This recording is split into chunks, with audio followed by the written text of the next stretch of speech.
प्यारे बच्चों, आज हम कक्षा 7 सामाजिक विज्ञान कार्य पुस्तिका का लेसन नंबर 5 औरतों ने बदली दुनिया हल करेंगे।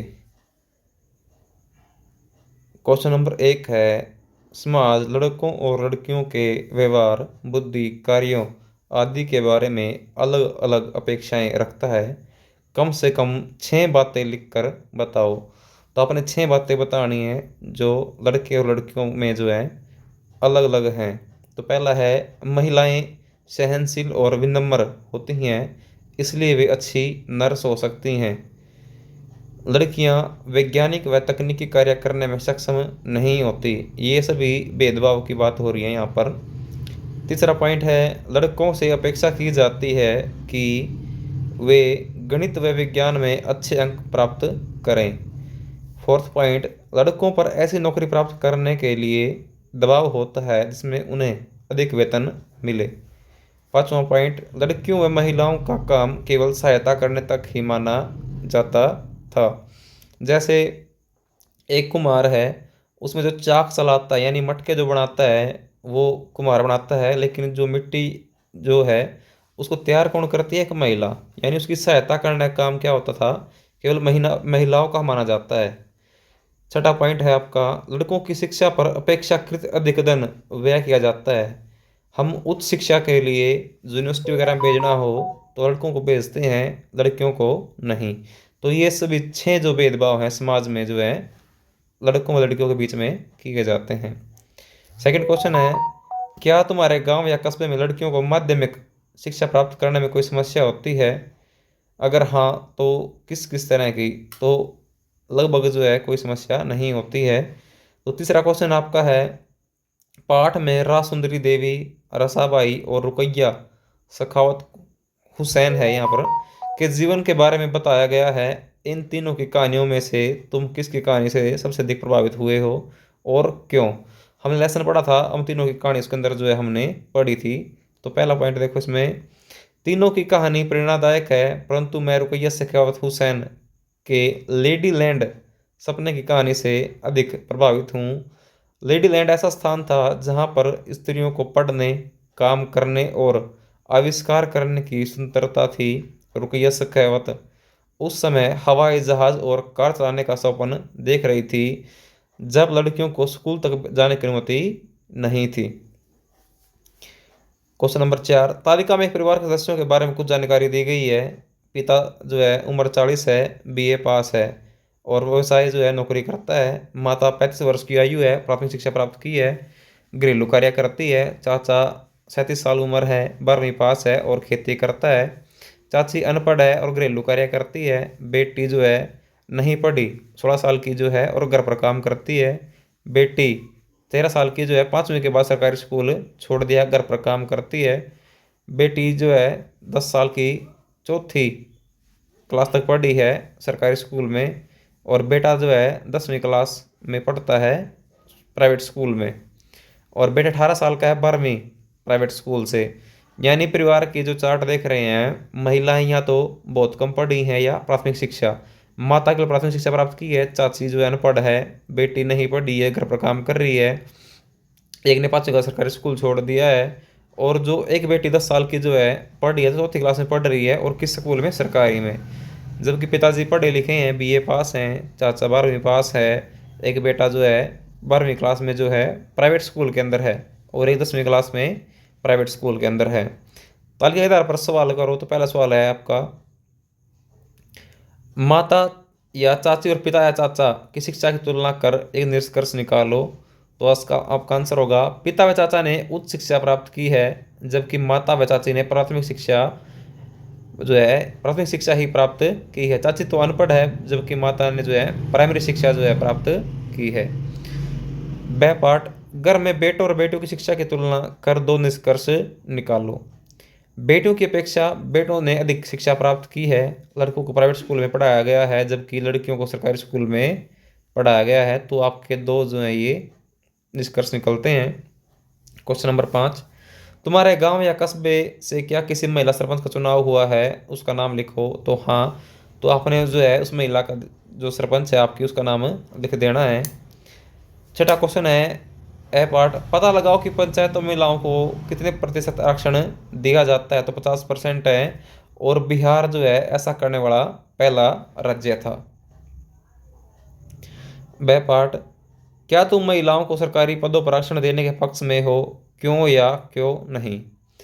तो आपका आंसर है हाँ, मैं महिलाओं को सरकारी पदों पर आरक्षण देने के पक्ष में हूँ, ताकि महिलाओं को समाज में सामाजिक, आर्थिक और शैक्षणिक रूप से पुरुषों के बराबर लाया जा सके। क्वेश्चन नंबर 7 है, नीचे हरियाणा के बारे में कुछ आंकड़े दिए गए हैं। यह आंकड़े भारत जनगणना 1991 और 2001 से लिए गए हैं। किसी राज्य की साक्षरता दर हमें यह बताती है कि उस राज्य में 7 वर्ष और उससे ऊपर आयु के कितने लोग कम से कम हस्ताक्षर कर सकते हैं। तो हरियाणा कुछ आंकड़े दे रखे हैं प्रति 100 में से। देखो, समूह देर का ऊपर साक्षरता दर दे रखे 2001 के अनुसार 6 से 14 वर्ष के बच्चे जो स्कूल जाते हैं ग्रामीण क्षेत्र में 1991 के अकॉर्डिंग, और 6 से 10 वर्ष के अनुसूचित जाति के बच्चे जो स्कूल जाते हैं ग्रामीण क्षेत्र में 1991 जनगणना के अनुसार। तो लड़के जो साक्षरता दर कितनी है, 79% है। 6 से 10 वाले बच्चे जो स्कूल में जाते हैं 65% है।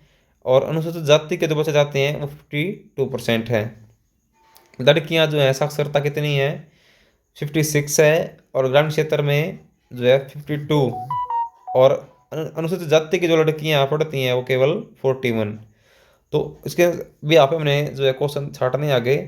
ऊपर बनी तालिका से निकलते हुए किन निष्कर्षों से आप सहमत हैं या नहीं, सही या गलत का निशान लगाकर बताओ। तो पहला है ए पार्ट, हरियाणा के ग्रामीण क्षेत्रों में 6 से 10 वर्ष की लड़कियों के मुकाबले ज़्यादा लड़के स्कूल जाते हैं। तो ये बात सही है। लड़के 65% जा रहे हैं और लड़कियां केवल 52% जा रही हैं। बीच वाला जो कॉलम है हमारा। बे पार्ट देखो, 6 से 14 वर्ष के स्कूल जाने वाले लड़कों, लड़कियों और अनुसूचित जाति की लड़कियों की संख्या की अगर तुलना की जाए तो सबसे ज़्यादा स्कूल अनुसूचित जाति की लड़कियां जाती हैं। ये बात गलत है। 41% लड़कियां ही जो है जाती हैं, जबकि 52% जो है 6 से 10 वर्ष के जो बच्चे स्कूल जाते हैं उसमें लड़कियां शामिल हैं। तो ये आपका पॉइंट गलत होगा।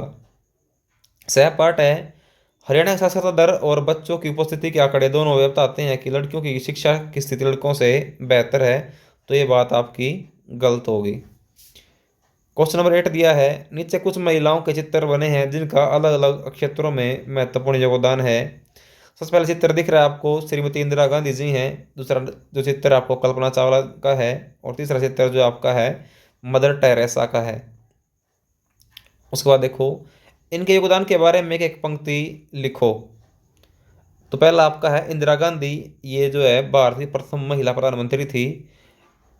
1966 से 1970 तक लगातार 3 बार भारत की पहली महिला प्रधानमंत्री रही। सेकंड आपका है कल्पना चावला, एक भारतीय अमेरिकी अंतरिक्ष यात्री और अंतरिक्ष में जाने वाली प्रथम भारतीय महिला थी। उसके बाद आपका है मदर टेरेसा, कलकत्ता में अनाथ बच्चों के लिए घर घर बनाया, कुष्ठ रोगियों के लिए नर्सिंग होम और बीमारी के लिए धर्मशालाएं जो है इन्होंने बनवाई। उसके बाद आपका है क्वेश्चन नंबर 9, महिला आंदोलन किन किन मुद्दों पर कार्य करते हैं? तुम्हें क्या लगता है अगर तुम्हारे गांव की महिलाएं आंदोलन चलाएंगी तो किस मुद्दे पर चलाएंगी? तो आपका पहला आंसर होगा भेदभाव, शारीरिक व मानसिक हिंसा पर। सेकंड यौन प्रताड़ना पर। तीसरा दहेज हत्या के लिए। चौथा न्याय तथा बंधुत्व व्यक्त करना। और पांचवा महिला शिक्षा व स्वास्थ्य संबंधी मुद्दे आदि जो हैं इन पर जो है महिलाएं आंदोलन चला सकती हैं। उसके बाद क्वेश्चन नंबर 10 है आपका, पाठ में दिए महिला आंदोलनों द्वारा चलाए गए अभियानों की 3 उपलब्धियां लिखो। तो पहला है आपका घरेलू शारीरिक व मानसिक कानून हिंसा कानून 2006 में बना था आपका। 1997 में सर्वोच्च न्यायालय ने यौन प्रताड़ना से सुरक्षा प्रदान करने के लिए दिशा निर्देश जारी किए। और तीसरा आपका दहेज निषेध अधिनियम 1961 के अंदर जो आपका लागू हुआ। क्वेश्चन नंबर 11 है, तुम्हारे अनुसार महिला आंदोलन क्या लोकतंत्र को सशक्त करने में मदद करते हैं? अगर हाँ तो कैसे? तो आपका आंसर है महिला आंदोलनों से महिलाओं की स्थिति में काफ़ी सुधार हुआ है और लोकतंत्र तभी सशक्त होगा जब पुरुषों के साथ साथ महिलाएं भी राजनीति में अधिक भाग लेंगी। तो आपके दुष्यंत कुमार यहाँ पर जो है एक पोएम दी गई है। जा तेरे सपन बड़े हों, भावना की गोद से उतरकर जल्द पृथ्वी पर चलना सीखे, चांद तारों की अप्राप्य सच्चाइयों के लिए रूठना चलना सीखे, हंसे मुस्कुराए गाए हर दिन की रोशनी देखकर ललियाए उंगलियां जलाएं, अपने पाँव पर खड़े हो, जा तेरे सपन बड़े हों। दुष्यंत कुमार की ये कविता है। उसके कुछ अर्थ दे रखे हैं यहाँ पर। अप्राप्य, जिसको पाया नहीं जा सकता, अप्राप्य होगा। मचलना तड़पना, ललियाई उत्साहित होना, सौपन यानी सौपन। इस कविता में दुष्यंत कुमार लड़कियों के लिए अपनी कुछ इच्छा व्यक्त कर रहे हैं। नीचे लिखे कथनों में से कौन से कथन इनकी इच्छा को व्यक्त कर रहे हैं, सही या गलत का निशान लगाकर बताओ। तो पहला आंसर पहला है आपका, लड़कियां अपनी जिंदगी में कठिनाइयों से डरें। तो ये बात गलत है, नहीं डरना है हमें। ब पार्ट, लड़कियां अपने सपनों को पूरा करने की कोशिश करें, ये बात सही है। स पार्ट, लड़कियां जिंदगी में आने वाली चुनौतियों से जूझें, ये बात भी सही है आपकी। द पार्ट, लड़कियां अपनी जिंदगी में आने वाली मुश्किलों से हार मान लें, तो ये बात आपकी गलत है। लास्ट है आपका, चाहे रास्ता कठिन हो, लड़कियां अपनी जिंदगी में निर्णय लेने के लिए संघर्ष करती रहें, तो ये बात आपकी सही होगी।